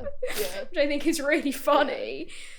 He is quite petty. It's very petty. Even though he is, like, the leader and he does help everyone, he does have a level of pettiness to him. Yeah, and I think it's a really good feature to give your main character in that sense, because it's like, Jack often gets kind of put on a pedestal and, like, perceived as the, like, perfect guy, because he's, like, the protagonist and he saves everyone, but it's like, then he does go and do stuff like this, and it's like, it's not out of character. Yeah. It is the way he behaves. It's a dimension of his character. But it's one that we get led to forget because of the way that every other character doesn't perceive it.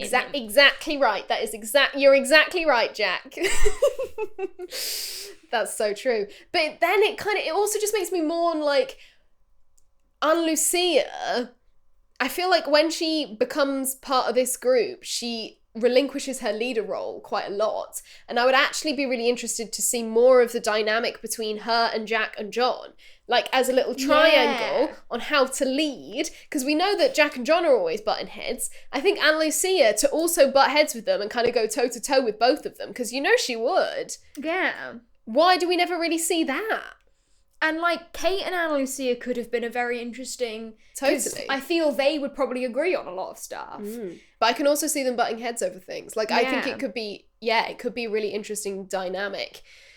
Just so underused. And it's also, like, you know, we have, like, with Echo, they've kind of done the opposite thing, where it's, like, he, like, immediately steps down from having the, like, leadership role intentionally, and it appears to be very much that he doesn't want to be, like, in charge anymore, because, like, now we're safe and we're fine, we're all together, and he just goes off to, like, do his church stuff, which is really good.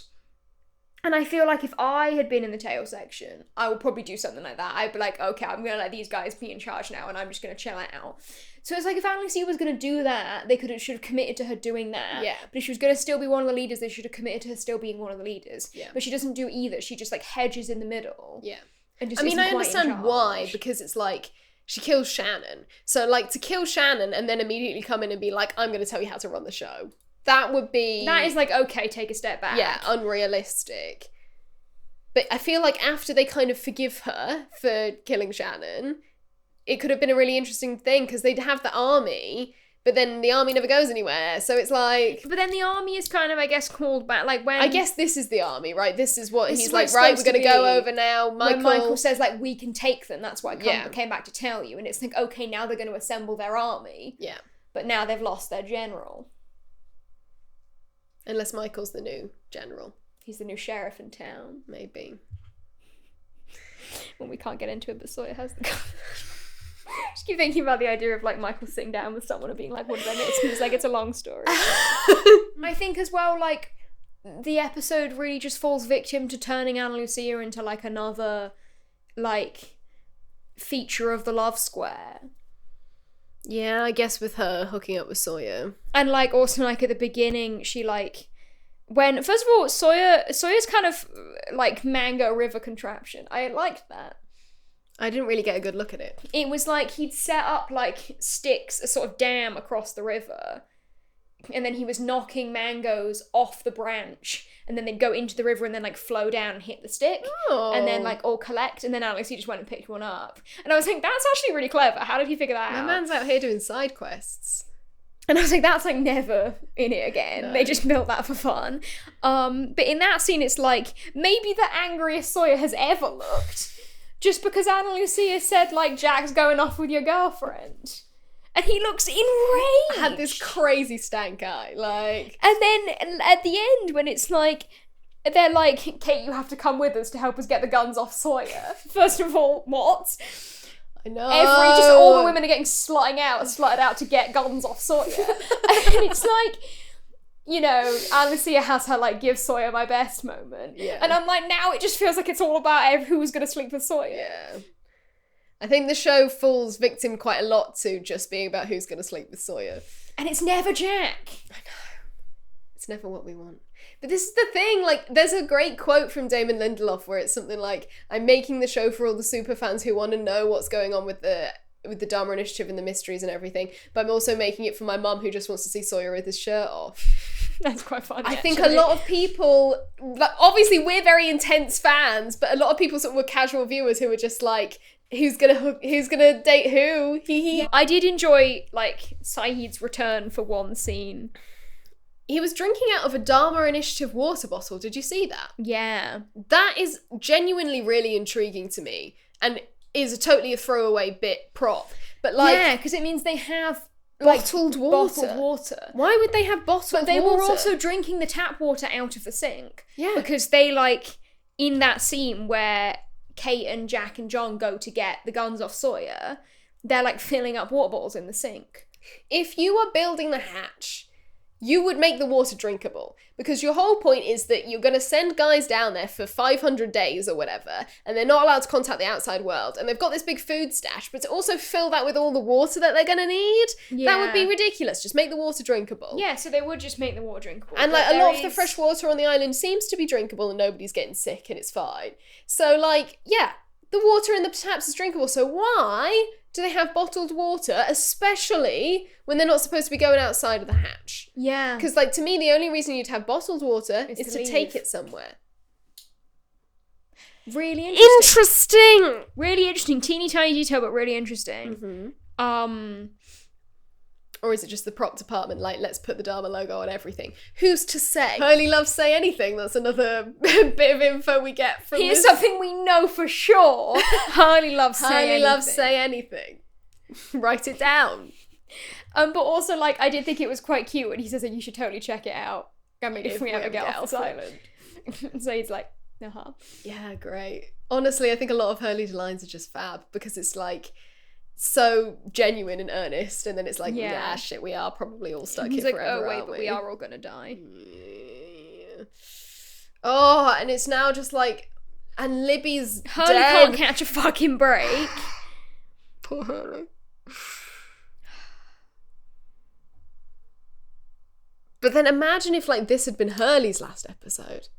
That would have been mad, because it's like, there would not have been a send-off for him at all. And it's like, it's not a send-off for Libby at all, right? I get that she's happy, right? And she's doing something lovely for her new man, but it's like, that's not really any kind of ending for a character, is it? No, it's not. But we haven't had as much from her. We've never had a Libby-centric. So it's like, if that was the end for Hurley, that would have been way crazier, because we've had so much from Hurley, and he's so, I think they couldn't have killed off Hurley because he's so tied into all of the mysteries. He's too important, but like there are characters they could, like, and obviously, but then is that not the point, to kill off an important character? Because that's why they kill off Anna Lucia. Exactly, and like I just think it's like, I don't want any of the characters to die. No, I don't want Anna Lucia to die. I don't want Libby to die. I'm never like, I can't wait for this character to get shot.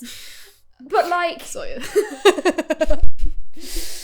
his first string stab wound. But like I'm never like, oh, I can't wait for this character to get shot and die. But it's like, if you really want that scene to have that emotional impact, and if you believe that Anna Lucia is not going to give it that emotional impact, give that scene to someone more important, someone we know better. Yeah. You know? Yeah. Because wouldn't it have changed? Like, I feel like Libby's death is going to really change Hurley's character. Imagine how Hurley's death would have affected Libby. Yeah. You know what I mean? She could have become, like, how would she have dealt with her grief? Would have been really interesting to see. Especially knowing that she was in the mental hospital for some reason. Yeah. You know? Like, the next, if it had been Hurley, next episode would have been a Libby episode. For sure it would have been. Or, like, you know, what if it had been, like, I don't know, what if it was Charlie? Yeah. What if it was anyone? Like, what, you know, it would have had such a big impact. Yeah. And then it's just like, but no, it has to be a woman. Which severely reduces our options. And you can't kill Claire because she's Imagine if they did kill Claire, though. And you can't kill Rose because she just got her cancer cured. And you can't kill Kate, so we're out of options. It has to be Libby. Claire would have been a huge shock. That would have been crazy. I think Rose or Bernard would have been a huge shock. Even though Bernard's from the tail section, I've just been complaining about how we've not got much from the tail section. But I feel like, because Rose is kind of a background character, Bernard is kind of a background character as well, but we've just had a centric from those two. I was going to say, it would in a way feel more like an emotional resolution if it's like, and also it's then even more tragic because it's like they've now got their happily ever after. And then now dies. One of them's dead. Yeah. And it's like he spent all this time trying to keep her alive. Would have been very cool. Yeah, that would have been pretty heartbreaking. And yet, it is sad that Libby's dead, but it's more sad from like, we're never going to find out about her past. It's more of an unanswered question than it is a tragedy about her character, and I do find that, like, that's the main thing about it. But she did say it's okay if you're lost in this episode. That was quite good. Also that there's Dharma Initiative wine. Yeah, that's cute. That was fun. I was like, hey, can a guy in a hatch have a good time? Absolutely. Stick a record on. Glass Have a of glass. wine. But would Desmond have? You know, he's a health nut. Doing all this working out and his protein eggs. Maybe he's not touched any of the wine. But Rose and Bernard snatched that wine from the palate. Brilliant. Love that. That is great. Those two They're are on a truly little living the fantasy. They're on a date in the background. They're at the secret beach. Yeah. They're at a secret third non-cursed beach. I feel like there was a couple of moments that were kind of bordering on comedy in this episode as well. Like like dialogue. Not like with Hurley. Like with Hurley. Like Hurley's lines are always supposed to be funny. Yeah. But like there's a few moments of like the main one being Jack, I need to tell you something. Oh, Jack! Gulp! It's the way he, like, why would you lie? He's trying to protect Henry, right? Because he's like, I don't want them to kill Henry, so if I tell Jack that Henry tried to kill Anna Lucia, or is he trying to protect Anna Lucia? I don't know. I don't know, but Anna Lucia goes along with it. Yeah, she's like, thank you, and she gives him this look, and it's like, you've done me a favour. Yeah. But then she, obviously in her head, she's like, John's given me the opportunity to kill Henry, but does John think that he's given her the opportunity? I can only assume no. So. He's like, that's my boyfriend in there. Because then, yeah, we have her, Jack. I need to tell you something. Sorry. Yeah. I left Lucia alone with a gun and a man who tried to kill her this morning, and Jack's like, I give you one job. Jack's like, press the button. That's all you do. But also, at the beginning of the episode, I had a little giggle with, it's not a funny scene, but it's the way, it's the one with Anna Lucia and her mum, where she's like, the guy, he turned up dead last night, you know, with a gun and the thing. And it's like, what did you do last night? Oh, I was at home, I watched TV. What did you watch? Okay, I killed someone. It's like, she didn't even, like, try and come up with, like, it's like... She doesn't say that, she just doesn't say anything. But it's like, you couldn't even just say the news. Like... I watched the hit television show Lost. Like, she couldn't have just been like, Sex and the City. I think Anna Lucia's watching Sex and the City. Well, that would be more suspicious. Maybe that was all she could think of. Yeah. She's like, that's more suspicious. What do you think is Anna Lucia's favourite TV show? This also, like, requires us to have knowledge of American This is going to TV sound shows. crazy, but I feel like she would love Star Trek. That does sound crazy. Because I feel like she wouldn't be able to watch, like, a reality, like... I feel like she would want something high stakes, but she couldn't watch, like, you know... CSI or whatever, because or a detective show, because that's too real. And she'd be like, this is inaccurate. And she'd be like, that's not how it works. Yeah. So I feel like what would happen is like one day she would accidentally turn it on and she'd be like, stupid space TV show, and then she'd be like, wait. I think she would like something that's I think she'd like a reality TV show, but not like a trashy one. So not something like Love Island. Real Housewives. More like Survivor. She'd like Survivor. I think she would Steve get Austin's invested. Broken Skull Challenge. She would love Steve Austin's Broken Skull Challenge. I think she'd like the Traitors. She would love Traitors. Yeah. She would also like, I feel, be a fiend for the Great British Bake Off. Oh yeah, 100%. 100%.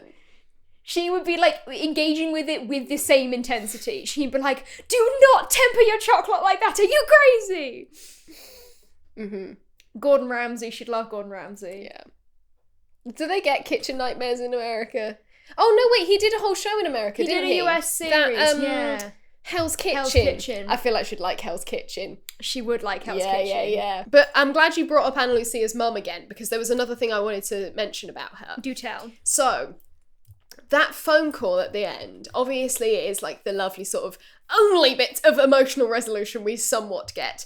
But I think it's very important because it's something she says, I'm gonna be on this flight, and her mum writes down the flight number and she says, I'll be at the airport waiting for you.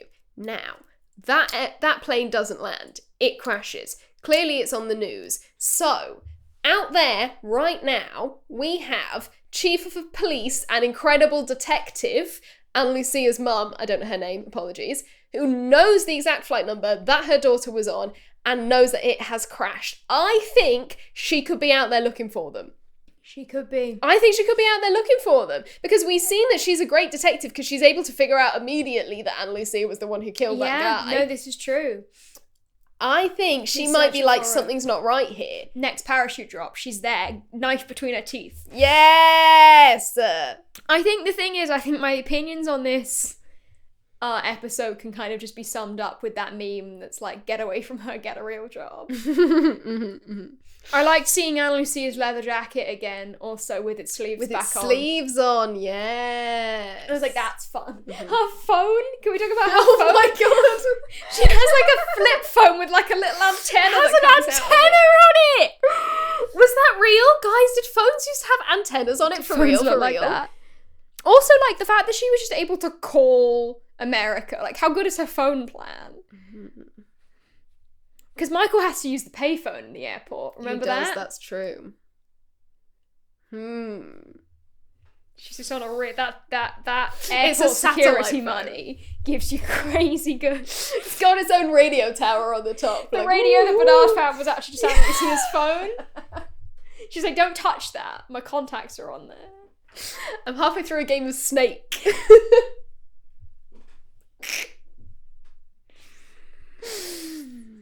She would absolutely fuck up Snake, for real. Oh, she would. I think she would be she's way too angry for Tetris. Yeah. She would rage quit Tetris so bad. Yeah. She would, like, lose one game and then throw her phone across a room. I think the leaderboard of Snake looks like this. Walt, Ana Lucia.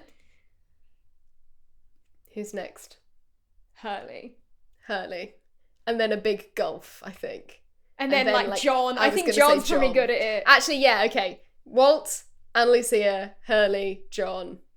Saeed, but he's never played before. I think Saeed would be like, what is this game? And then they would explain the basic principles and then he gets a high score instantly. He's like, hacker voice, it, I'm in. one. Yeah. He's got like crazy reflexes and he's just like really good at, yeah. Jack, dog shit at it. Oh, so bad. Hits the wall every time. Hits the wall and then starts crying. what he does frequently in his flashbacks. Going like, I can't do anything. Charlie, I think he has like 4,000 hours, but he's really bad at it. Like he will like sit on like, I think the entire 11-hour flight he just played Snake. I feel like Charlie would be like trying to make the snake into the shape of a dick and balls or something. Yeah, he'd be like, oh, can I make it look funny? Yeah, his little name would be like, ASS. Yeah. And he would have a score of 69 or something. Like he would just be doing something stupid. Yeah.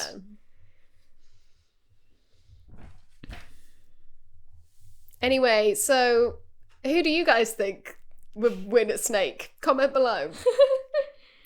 What a way to wrap up the episode. Closing thoughts on this episode. I hate it. I just hate this episode. I'm so upset that they've killed off Anna Lucia and Libby. It makes me really upset, and like I didn't realise it was so like it feels really early, you know? Like I know we're right at the end of series 2, but also like I did think question mark came before this. And I did think it was like a lot closer to the like it feels like she was barely here, you know? Yeah. And I miss her. Miss her every day. And it makes me so sad because I love her so much. And like Anna Lucia is genuinely like remains like top 5 characters in the whole show. She's like number 3 all the way through. Like I love her so much. She's great. And I think she's so amazing and she's so interesting as a character. But in a way, like, so cool. In a way, the fact that she isn't in it very much is I guess she isn't given the chance to disappoint me. What makes her good. She does have a weird flashback episode in this. She still manages to get a weird one, despite only having 2. Can you believe that this is only the second flashback narrative for her? So annoying. What the hell? Yeah, so I really don't like, obviously, that conclusion, and I don't like the flashbacks at all in this episode. But I will say it has some good moments. Like, I like the way that the ending is shot. I think it is really dramatic that Michael is back and is evil. No one saw that coming, right? You know? And I think Anna Lucia has some good moments too. Like, when even though it's funny when John's like, oh, guys, I gotta tell you something. It's intercut with shots of her, like, pulling that gun out and loading it. And, like, when she says to Henry, like, she's basically gonna execute him, and she's like, yes, Henry, this is it. This is it. That's really sinister. Really good. I think the on-island plot is really good. And I think it's the kind of thing that, like, in a vacuum, incredibly shot, the tension is brilliant, it's just the fact that Anna Lucia is now gone. Infuriating. I mean, it's like Do No Harm, you know?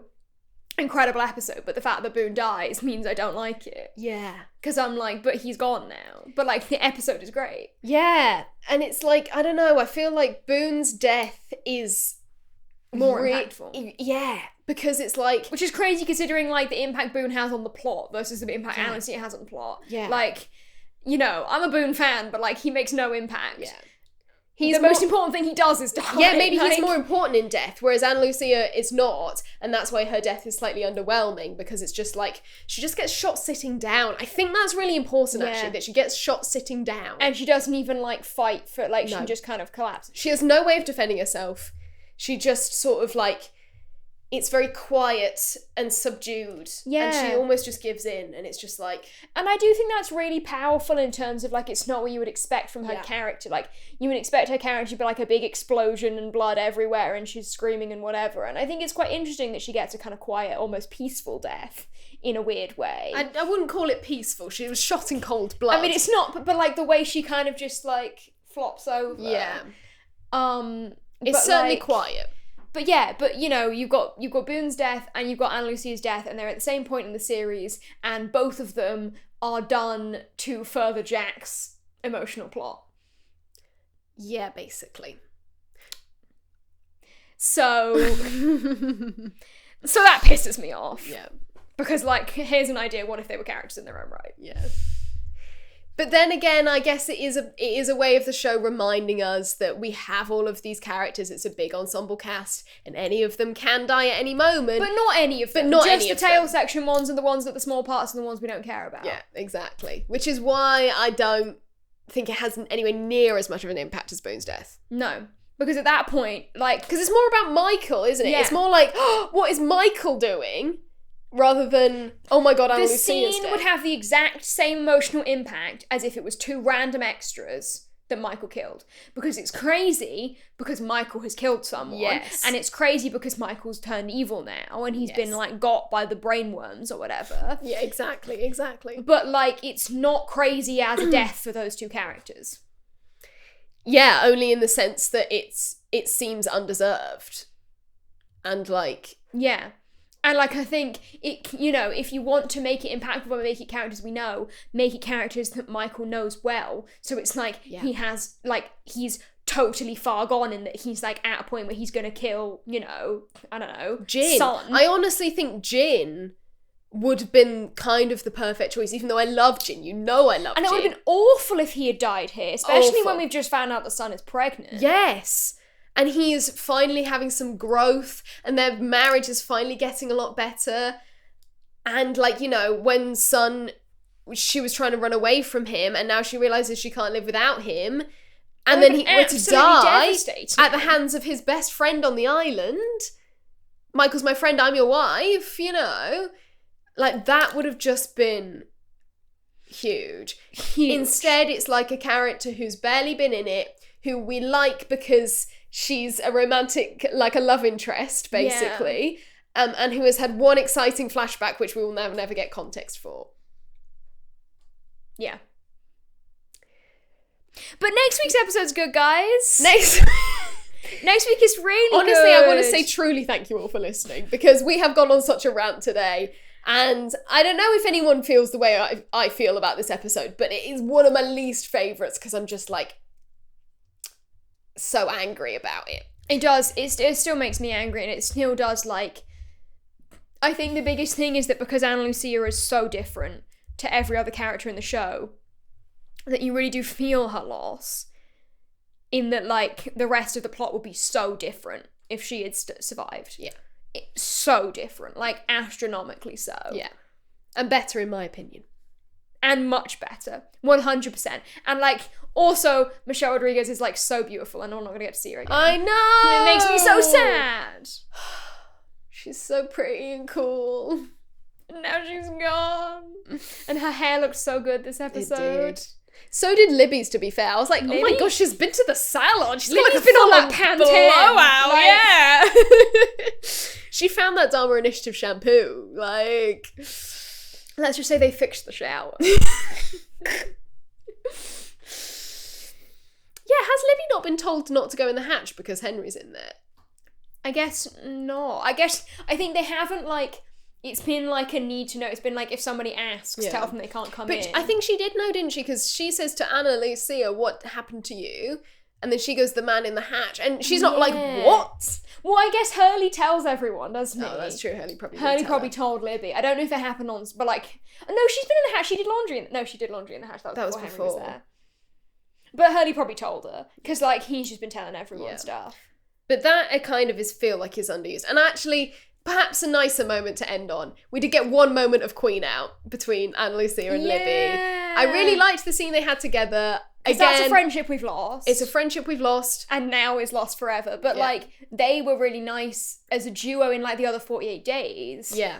As, like, the women really had a bit of solidarity. Like Ana Lucia and Libby and Cindy had, like, a really unique dynamic going on. Yeah.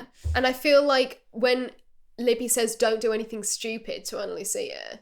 She's like, remember what we went through. It's like the inverse of, like, you know, when Libby, I think it's Libby, who is saying, like, let, like, Echo and Jin go after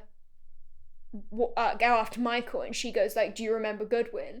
And this is, like, Libby going, remember Nathan, remember Goodwin. But yeah, I liked the scene between the two of them. No, they were very good. And it does make the loss of them a lot worse at the end, which I guess is probably why they included it. Yeah.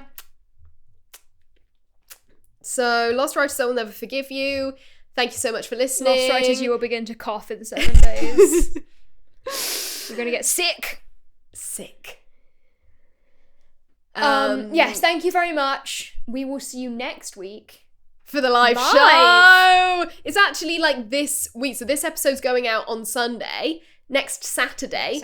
So kind of technically this week, basically next week, the 30th of May, Saturday, we are going to be doing Lost All Caps Live! And we are so excited. So fucking excited. Please come along if you've not bought a ticket already. Because whilst we have, like, you know, this emotional low point here, next episode... This one is a crazy good one. It's really good. Oh, this one is incredible. And it just really takes the show in a really new and exciting direction, and... so many crazy things happen. Oh my god. And it sets us up for the finale. Yes. Really well, and I'm really excited to talk about it live, because we get to sort of be in the room when that energy is happening. That's what I'm looking forward to, yeah, you know. Absolutely, 100%. So please come along and be part of that. That would be really lovely. Tickets are only £5, and there's plenty still left. And if not, If you can't attend, the episode will be released digitally a couple weeks after, I believe. I think it's going to be more like a few months down the line. We're going to take another little break, basically. Yes. So if you are unable to come to Manchester, and of course, as we say, don't go out of your way to get like 10 plane tickets to come and see us. If you're unable to come to Manchester live, this will be the last episode before our little break. We're going to just take a few months off, and then we will come back for episode 50, the live recording, which we will then put out.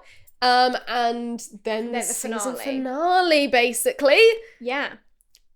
So, thank you all so much for listening and sticking with us. It's really meant a lot to us. Like, this is our favourite series of the show, and so doing this and the podcast has been so exciting. When we started series 1, I was like, oh, I can't wait to talk about series 2. Yeah, basically. So thank you for letting us do that and supporting us along the way, you know, and continue to support us. Follow us on all the social medias. Give us a 5-star review. And please stay tuned for the end of series 2, because which is going to be so exciting because it's so good. It's so good. All we'll right. see you then. Have a lovely few months. Bye.